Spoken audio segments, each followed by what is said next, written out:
Hello everyone, welcome to Crack Next, a step towards free education for all. PM Modi का Twitter account hack कर लिया गया है। जी हाँ, आज हम इसके बारे में बात करेंगे। साथ ही साथ देखेंगे हैकर्स ने क्या डिमांड्स रखी है, क्रिप्टो करेंसी क्या है और बिटकॉइन क्या होता है। देखिए, अब पीएम नरेंद्र मोदी का ट्विटर अकाउंट, साथ ही साथ नरेंद्र मोदी मोबाइल ऐप जो है, इन दोनों को हैकर्स ने हैक कर लिया थर्सडे को, जिसमें 2.5 मिलियन फॉलोअर्स थे।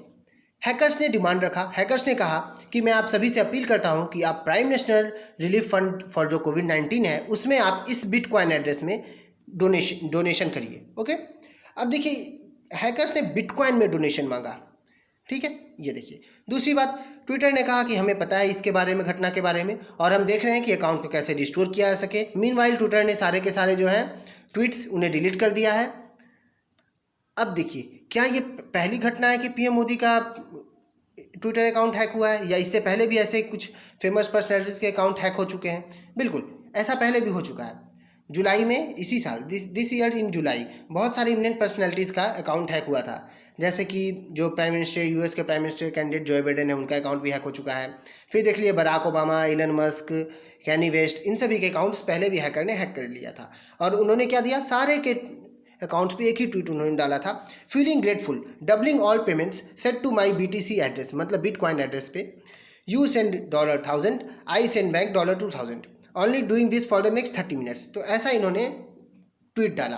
अब इसके कारण क्या हुआ, बहुत सारे लोगों ने मनी सेंड किया ₹1000 और फिर उन्हें कुछ नहीं मिला, क्योंकि बिटकॉइन जो क्या है, वो बिटकॉइन पे आपके पास ट्रांजैक्शन की हिस्ट्री नहीं रहती कि किसके पास जाता है। ये सब हम आगे देखेंगे। और इसे हैक किसने किया था? हैक किया गया था जॉन विक हैक इंडिया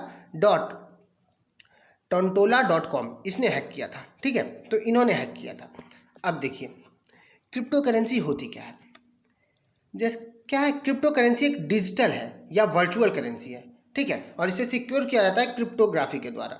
अब क्रिप्टोग्राफी के द्वारा इसके सिक्योर करने की वजह से क्या होता है कि डिजिटल एसेट जो है वो डिस्ट्रीब्यूटेड है, बहुत सारे कंप्यूटर में ये डिस्ट्रीब्यूटेड है। अब बहुत सारे कंप्यूटर में डिस्ट्रीब्यूटेड है, तो इसकी कोई भी एक जो है वो सेंट्रल एजेंसी नहीं है, ये डिसेंट्रलाइज्ड नेटवर्क है, और ये ब्लॉकचेन टेक्नोलॉजी पे काम करता है। ब्लॉकचेन टेक्नोलॉजी मतलब क्या होगा कि एक बार अगर पेमेंट हो गई, दो पार्टी के बीच में अगर पेमेंट सेटल हो गई, तो इसके बाद फिर ये पेमेंट डिटेल्स जो है इन्हें एसेस कर पाना काफ़ी ज़्यादा मुश्किल हो जाता है। आप इसे एसेस नहीं कर पाएंगे कि किसने किसे सेंड किया। बस जिसके वॉलेट में गया है उसे पता होगा कि उसके पास करेंसी आई है, उसके पास रहेगा कि हाँ उसके पास पैसे बिटकॉइन है, और जिसने भेजा है उसके अकाउंट में से करेंसी डिड्यूस हो जाएगी। बट किसने किसे भेजा है इसका कोई रिकॉर्ड नहीं रहेगा once the payment has be settled. Okay, तो वही कह रहा है कि ये इम्पॉसिबल बना देता है। ठीक है, और बिल्कुल ही काउंटरफिट जो है या फिर डबल पेमेंट की जो बात है, इसे एकदम बंद कर देता है, और ये एकदम इम्पॉसिबल बना देता है ट्रैक कर पाना। ओके, अब इसकी कोई सेंट्रल अथॉरिटी नहीं है। अब इसे अगर कोई सेंट्रल अथॉरिटी नहीं, जैसे आप सुनते हैं कि डॉलर कम हो रही है तो यूएस ने डॉलर पाउंडिंग किया, या फिर डॉलर की वैल्यू फिर से इवेल्युएट की गई, या इंडियन गवर्नमेंट चाहती है कि डॉलर की वैल्यू को इवेल्युएट करके, री-इवेल्युएट करके 10 रुपीज़ इज इक्वल टू $1 पे ला दिया जाए। ठीक है, जैसे कि अभी हमारा 75-76 चल रहा है, तो इसकी डी इवेल्युएशन या री इवेल्युएशन नहीं हो सकती, क्योंकि ये डिसेंट्रलाइज्ड करेंसी है बिटकॉइन। ठीक है, अब देखिए आगे क्या हो रहा है। ये गवर्नमेंट कंट्रोल से बाहर है। ठीक है, देखिए, theoretically immune to the government interference and manipulation, और ये गवर्नमेंट कंट्रोल से बिल्कुल बाहर है, मतलब गवर्नमेंट बिटकॉइन के ऊपर कंट्रोल नहीं कर सकती। यही कारण है कि इंडिया में अभी भी क्रिप्टो करेंसी अलाउड नहीं है। ठीक है, क्रिप्टो करेंसी अलाउड नहीं है। बिटकॉइन क्या है, मैंने बिटकॉइन कई बार बोला, बिटकॉइन एक टाइप का क्रिप्टो करेंसी है, और इंडीड क्रिप्टो करेंसी में सबसे ज़्यादा भी अगर एक्सेप्टेबल कोई है या सबसे ज़्यादा जो वैल्यू का है तो वो है बिटकॉइन। ठीक है, और ये फर्स्ट क्रिप्टो करेंसी भी थी। अब देखिए, यहाँ पे क्या है कि क्रिप्टो करेंसी जो है इसे एक सिक्योर नेटवर्क माना जाता है। ठीक है, ये ब्लॉकचेन मेथड पे काम करता है। ब्लॉकचेन मतलब मैंने आपको बता दिया कि एक बार ट्रांजैक्शन हो गया तो उसके बाद फिर आप इसे नहीं कर सकते। अब देखिए, इसका कुछ क्या कर रहे हैं कि ये जो फाइनेंशियल लॉस जो है वो कह रहे हैं कि ये ब्लॉकचेन रिलेटेड जो टेक्नोलॉजी है ये डिस्टर्ब कर देगा। अब डिस्टर्ब कैसे करेगा कि इसका डायरेक्ट कंट्रोल तो है नहीं किसी कंट्री के ऊपर, तो अगर किसी कंट्री का एक मेजर पोर्शन अगर बिटकॉइन में है तो फिर कंट्री उस पोर्शन के अपनी इकोनॉमी को कंट्रोल नहीं कर पाएगी, उस पोर्शन ऑफ इकोनॉमी को। अगर that portion of economy country control नहीं कर सकती है तो फिर कंट्री की इकोनॉमी पे गवर्नमेंट का कोई कंट्रोल नहीं रह जाएगा। इसलिए कहते हैं कि ये एक थ्रेट है। ओके, अब देखिए इसका क्या हो गया, बिटकॉइन को काफ़ी ज़्यादा, या क्रिप्टो करेंसी, जितनी भी क्रिप्टो करेंसीज हैं उन्हें काफ़ी ज़्यादा क्या किया जा रहा है, क्रिटिसाइज़ किया जा रहा है। किसके लिए? तो इलीगल एक्टिविटीज़ के लिए।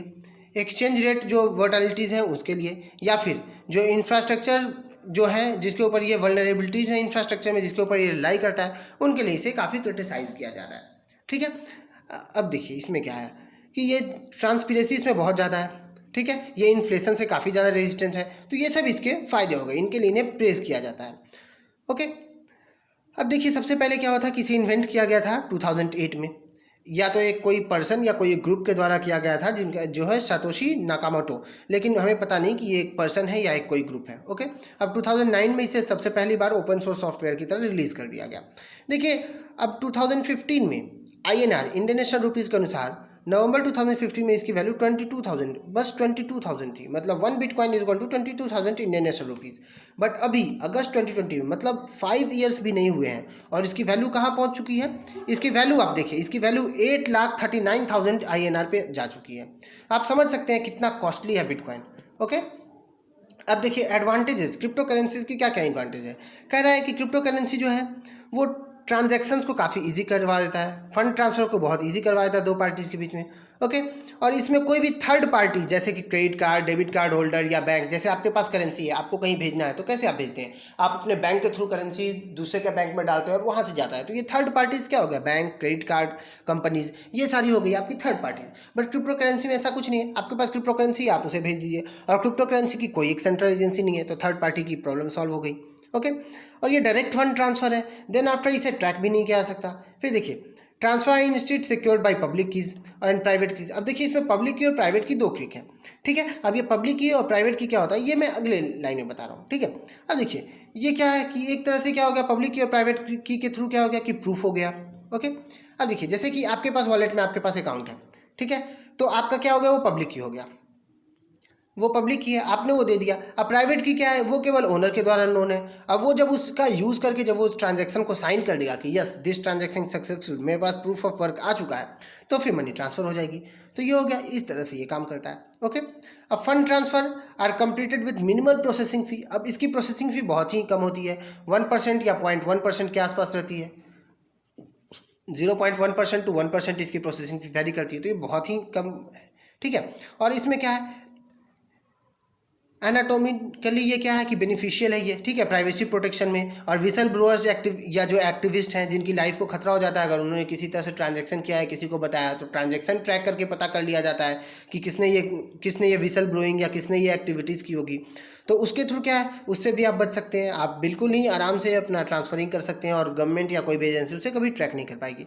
अब डिसएडवांटेजेस इसके क्या है, अब डिसएडवांटेज देखिए कि इसे काफ़ी ज़्यादा यूज़ किया जा रहा है मनी लॉन्ड्रिंग में, इलीगल एक्टिविटी में काफ़ी ज़्यादा यूज़ किया जा रहा है। ठीक है, मेनली मनी लॉन्ड्रिंग में। टैक्स इन्वेजन, टैक्स से बचने के लिए आप इसका यूज़ कर सकते हैं। बिटकॉइन टू बिटकॉइन पेमेंट हो गया, किसी को पता नहीं चला तो आपके ऊपर इनकम टैक्स नहीं हो पाएगा, तो वहाँ इसका यूज़ हो रहा है। फिर देखिए डार्कनेट, डार्कनेट क्या है कि लगभग मोर देन 60 to 70% जो सर्चेज हैं वर्ल्ड में वो डार्कनेट में चलते हैं। और जो ये जो वर्क हैं, जितने भी अंडर माफिया के वर्क हैं, अंडरग्राउंड वर्क्स हैं, ये सारे क्या होते हैं, सब डार्कनेट में चलते हैं। तो डार्कनेट में पेमेंट आप कैसे करेंगे, डार्कनेट में अगर आपने क्रेडिट या डेबिट कार्ड से पेमेंट किया तो आपका डेबिट कार्ड भी कंप्रोमाइज़ हो जाएगा, आपका बैंक अकाउंट कंप्रोमाइज़ हो जाएगा। तो वहाँ के लिए बिटकॉइन हाईली रिलायबल है, और सबसे ज़्यादा पेमेंट जो डार्कनेट पे वो किसके थ्रू होते हैं, वो क्रिप्टो करेंसी या बिटकॉइन के थ्रू होते हैं। अब देखिए यहाँ एक एग्जांपल है जहाँ पे कि बिटकॉइन की एक बार बिटकॉइन के कारण क्या होता है कि गवर्नमेंट ने ट्रैक डाउन कर लिया था कि बिटकॉइन किसने भेजा है। ठीक है, तो इसकी वजह से क्या होता है कि फॉरेंसिक एनालिसिस की गई थी बिटकॉइन की, बिटकॉइन ब्लॉकचेन की, और उसकी वजह से अथॉरिटीज़ ने क्या किया था कि क्रिमिनल्स को अरेस्ट कर लिया था। तो इसी की वजह से 2016 में बिटकॉइन की जो मार्केट है वो काफ़ी डाउन हो गई थी, और बिटकॉइन की वैल्यू भी डीएवैल्यूएट होकर के करीब 5 लाख के आसपास से, 5 लाख INR से वो डीएवैल्यूएट होकर के आ गई थी 2.5 लाख INR पे। ठीक है, 50% इसने अपनी वैल्यू खो दी थी। बट फिर से कुछ सिक्योरिटीज़ एंड मेजर्स अपडेट किए गए और बिटकॉइन अभी 8,39,000 के आसपास फिर से ऊपर हो चुका है। फिर कहते हैं कि और भी इसके कुछ अल्टरनेटिव कॉइन्स हैं। ठीक है, तो वो जैसे कि क्या हो गया, डैश हो गया, मोनेरो हो गया, या जेड कैश हो गया, तो इन सभी का भी आप यूज़ कर सकते हैं। ये सारे भी क्रिप्टो करेंसी है जो कि ज़्यादा सिक्योर है। ठीक है, तो ये पूरा हो गया बिटकॉइन के बारे में और क्रिप्टो करेंसी के बारे में। उम्मीद है कि आपको ये वीडियो अच्छा लगा होगा, या आपको अगर कोई डाउट है तो आप उसे कमेंट सेक्शन में पूछ सकते हैं। और प्लीज़ हमारे चैनल को लाइक, सब्सक्राइब एंड शेयर करिए, सो दैट हमें अच्छा लगे और हम भी और भी ऐसे वीडियो ला सकें। Thank you very much video देखने के लिए। Good day.